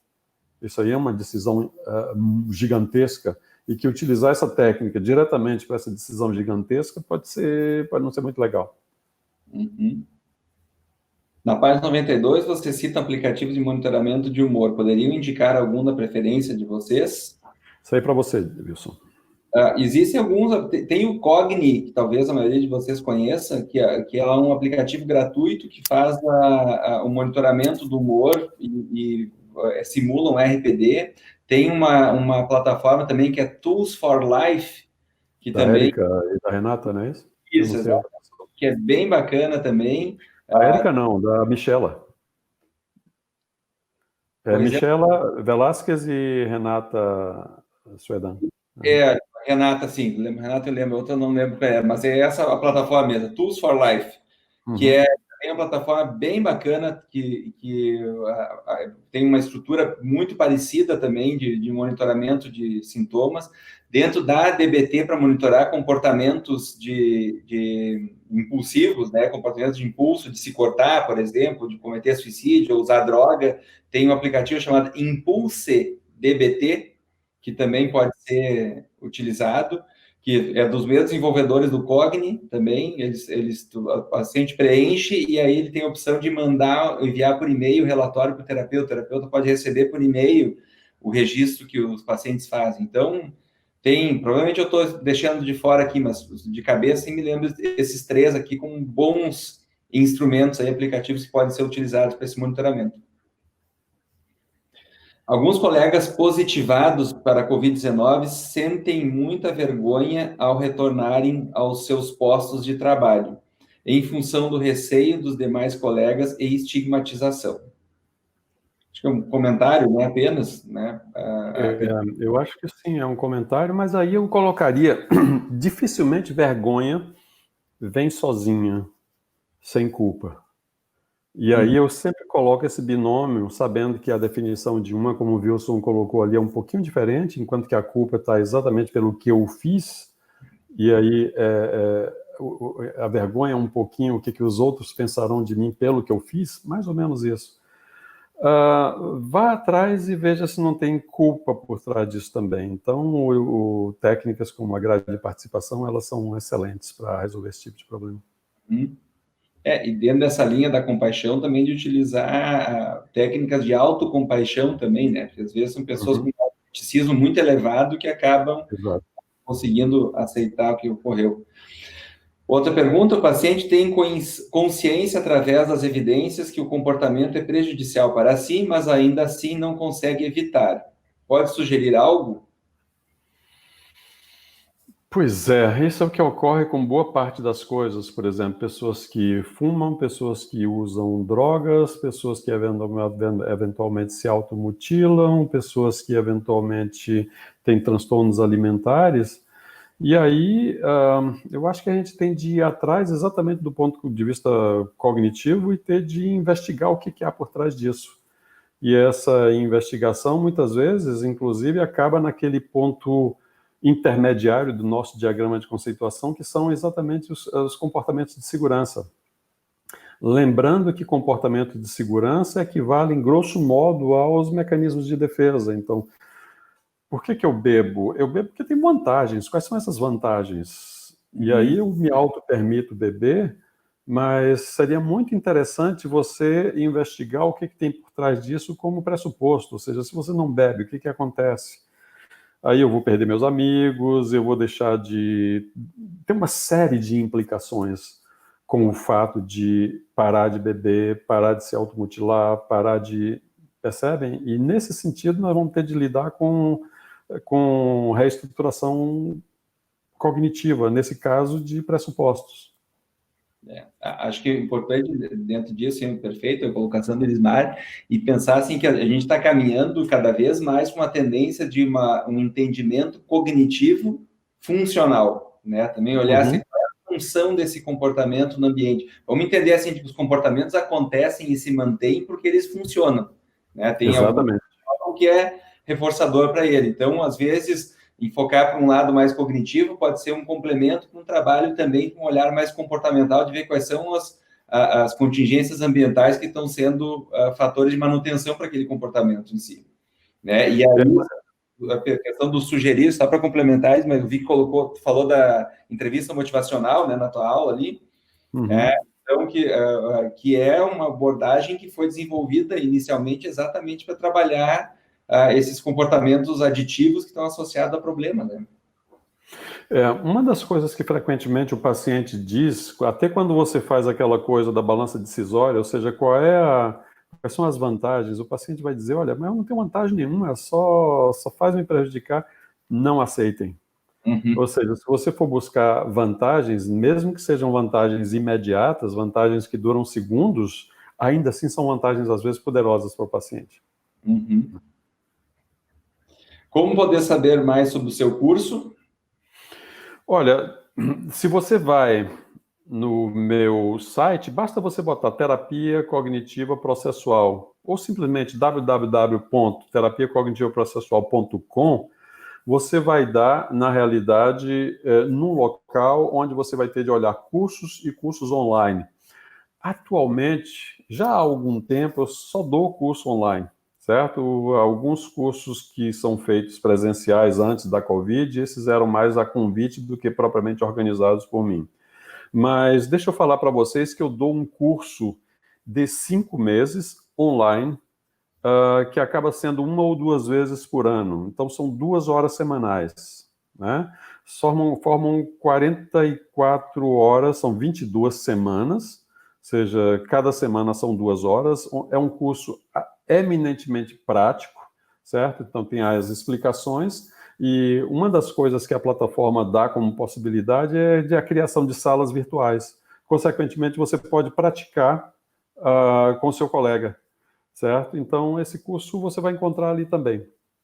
Então, não só vai encontrar esse workshop que eu vou fazer no dia 23, agora de maio, mas a gente não tem ainda a data do próximo curso, já que o atual está na metade, mas havendo um número razoável de pessoas, e geralmente é um número limitado, eu não pego mais do que 25 a 30 alunos, porque senão eu não consigo, digamos assim, acompanhar as práticas, que eu fico entrando nas salas para responder as perguntas, exatamente como eu faço no modo presencial. Eu fico visitando os pares que estão trabalhando.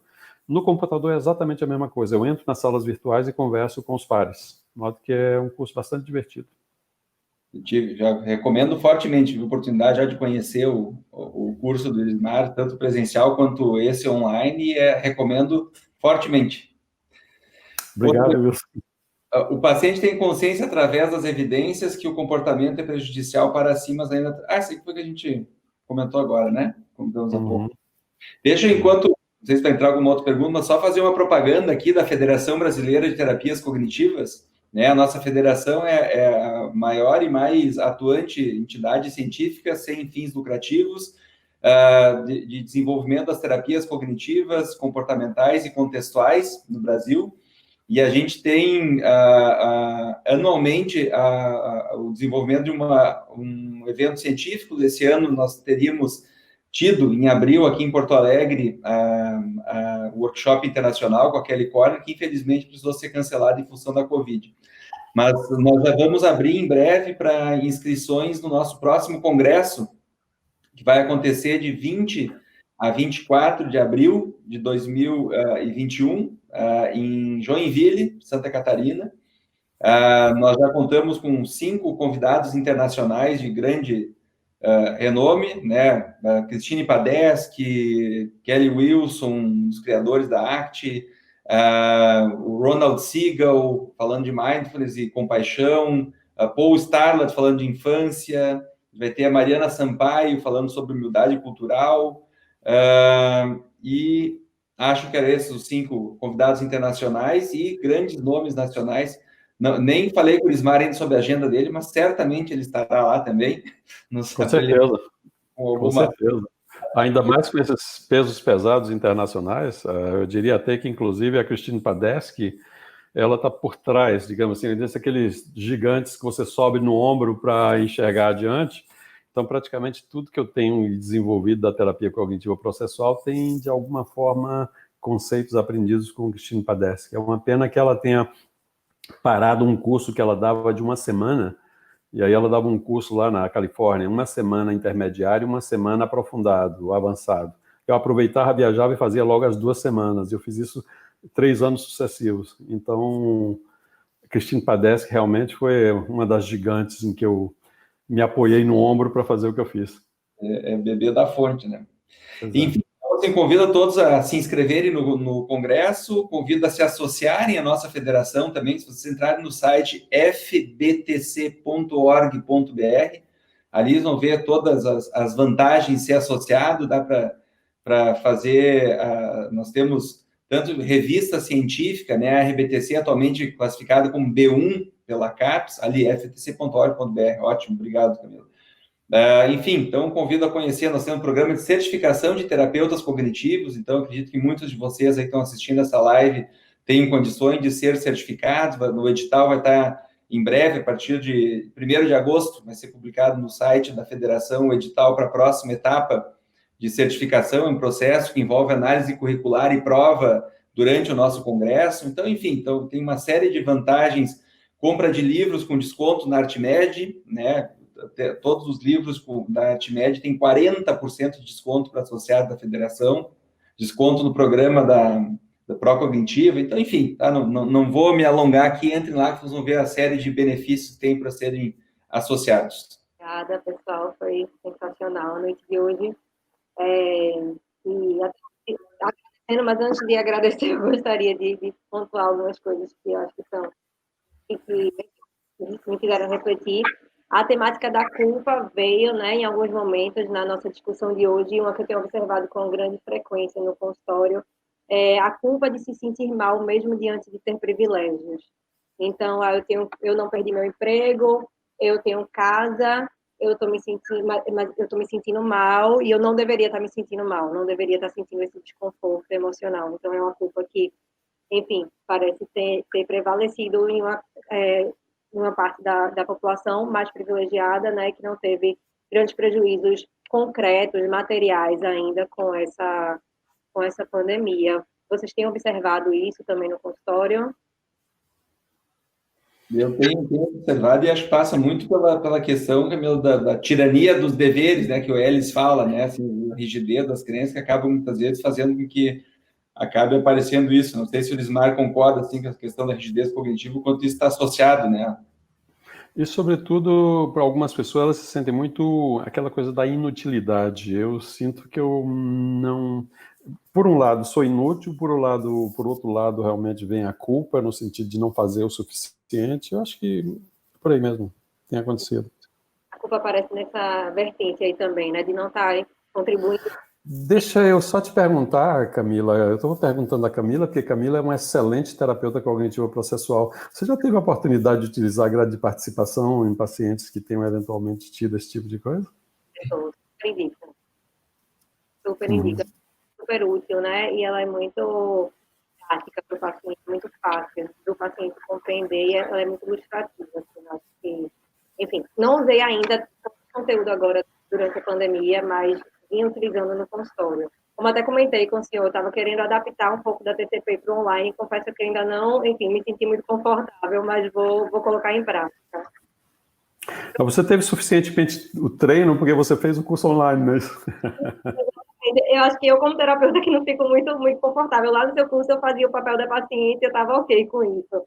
Como terapeuta, acho que eu vou tentar fazer um treino com algum colega antes, alguma coisa do tipo. Uhum. Outra coisa que eu gostaria de pontuar é, Wilson falou da premissa, né? A vida não é justa. E tem 3 premissas que eu gosto de trabalhar com os pacientes. A vida não é justa, iremos falhar, iremos sofrer. Então, não E tem dá outra coisa, a questão da incerteza também, né? É verdade, é a incerteza certa, né? Para onde a gente fugir. E aí, como a gente tem se deparado com essa incerteza que a gente achava que tinha mais previsibilidade das coisas, e agora a gente não consegue planejar muito, enfim, o que vai acontecer daqui a 15 dias ou o que vai acontecer daqui a uma semana, né? Sem querer catastrofizar, obviamente, mas a gente está lidando com um cenário em que a incerteza se tornou muito certa no nosso dia a dia. E aí, quantas emoções vêm junto disso? Tem uma coisa que eu tenho pensado muito, por um lado, embora eu seja uma pessoa fundamentalmente otimista, mas eu tenho ouvido de algumas outras pessoas que nós vamos sair do outro lado de lá como pessoas melhores e que nós seremos muito melhores. Eu não sei se eu acredito tanto nisso. O ser humano é o ser humano e claro que muita coisa vai mudar. Do ponto de vista político, eu acho que muita coisa vai mudar, inclusive, não estou falando de Brasil, estou falando de uma coisa em mais larga escala, é que talvez os governos tenham de repensar, não porque sejam generosos, mas no fato de que nós estamos muito pouco preparados e que nós temos, e não vai ter saída, de alguma forma proteger as classes menos favorecidas, porque, inclusive, na medida em que nós não as protegemos, o tiro pode sair pela culatra, na realidade. Tem um outro aspecto que eu tenho pensado muito, é que talvez a gente saia um pouco menos onipotente do outro lado. Talvez a gente desenvolva um pouquinho mais essa coisa da humildade, tendo passado, assim, por um tempo bem razoável, por essa sensação de vulnerabilidade, né? Eu acho que é por aí. É uma sensação que a gente se esquiva muito no nosso dia a dia. Uhum. Que a gente, enfim, tenta colocar, treinar muito com os nossos pacientes, trabalhar muito, é que eles se coloquem em alguns momentos nessa posição de vulnerabilidade, e agora, inevitavelmente, estamos todos nesse barco. Eu ia apontar outra coisa, mas às vezes eu me esqueço. Eu vou pontuar. Eu atrapalhei, inclusive. Não tem problema algum. Fazendo um link com a aula de ontem, né, com o encontro de ontem com o Lia, eu acho que a gente consegue articular bem as ideias, no sentido de que, ok, o cenário que a gente está vivendo é de fato muito difícil, em alguns momentos a gente catastrofiza, né, a gente faz raciocínio emocional, enfim, a gente vai ter enfim, ter algumas distorções cognitivas, e vai ser bem muito importante a gente lançar mão de reestruturação cognitiva, de aceitação do pensamento como pensamento, e etc. Não está falando de distorção cognitiva, em alguns momentos o cenário de fato, algumas pessoas estão de fato vivendo situações caóticas, enfim, como trabalhar a aceitação, e aí amanhã, na verdade, na quinta-feira a gente vai estar com um encontro sobre mindfulness, e aí a gente vai trazer essa questão da aceitação, né? E em outras situações a gente está falando de contextos em que se pode empregar a resolução de problemas. Então, quantas pessoas lançaram mão de resolução de problemas para conseguir sair de crises financeiras, por exemplo, nesse momento, e aí a gente pensa na crise também como oportunidade de você lançar mão da sua criatividade, né? Quantas pessoas tiveram que se reinventar completamente para poder se adaptar a esse novo contexto, e aí a resolução de problemas coube muito bem em algumas sessões de psicoterapia até aqui. O automonitoramento coube muito bem, né, para que as pessoas estivessem se monitorando com relação às suas distorções, então são práticas, de fato, muito úteis para esse momento que a gente está vivendo. Gostaria de, enfim, agradecer a presença de vocês dois. Não sei se tem alguma coisa a pontuar sobre isso, mas essas eram as minhas considerações. Só agradecer, Camila. Foi um prazer estar com vocês, com você aqui, com o Wilson. Então, para mim, eu já tinha algum tempo, né, Wilson? Então, é um privilégio. Com Camila eu pude conviver durante o curso, né? Foi realmente um grande prazer e eu diria que você é uma pessoa especial, Camila, e que se sobressaiu, certo? Obrigada. Então, obrigado pelo convite. Sou super fã de vocês dois e eu que agradeço demais. Super indico o curso Professor Irismar e dou muita força também para que vocês se associem à FBTC. Eu sou presidente da Associação de Terapias Cognitivas do Estado de Pernambuco, né, que é o braço regional, estadual da FBTC aqui no Estado. E é super importante, gente, que a gente esteja realmente filiado, tanto à federação quanto à associação, quando no Estado existir, ou se aproximar da delegação nos estados em que não houver associação. Quando eu for, agradecer a Camila pelo convite, por promover esse curso aí, que está sendo, né, mais um difusor aí das terapias cognitivas e comportamentais, né, no Brasil todo. Né, Portugal, também vi os comentários de Portugal, então, assim, bem feliz que a coisa esteja, né, crescendo, né, dessa forma. Né, prazer estar aqui dividindo a tela com o Irismar, né, que mais que um amigo, o Irismar é um modelo, já há muitos anos aí que eu me inspiro nele em várias coisas, e modelo não só como profissional, como pesquisador, como clínico, mas como pessoa. Né?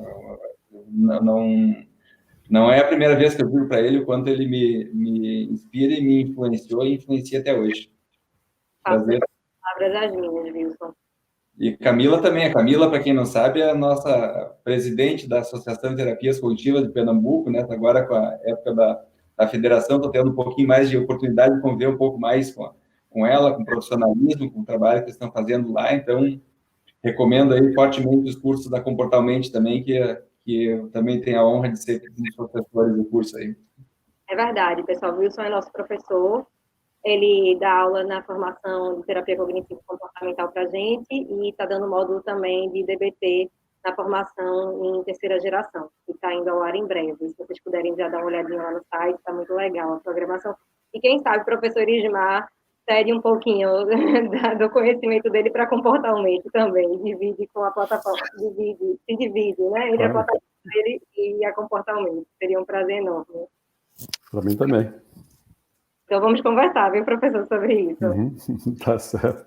Oi, gente, boa noite a todos, obrigada pela participação de todos vocês. Boa noite, obrigado. Boa noite.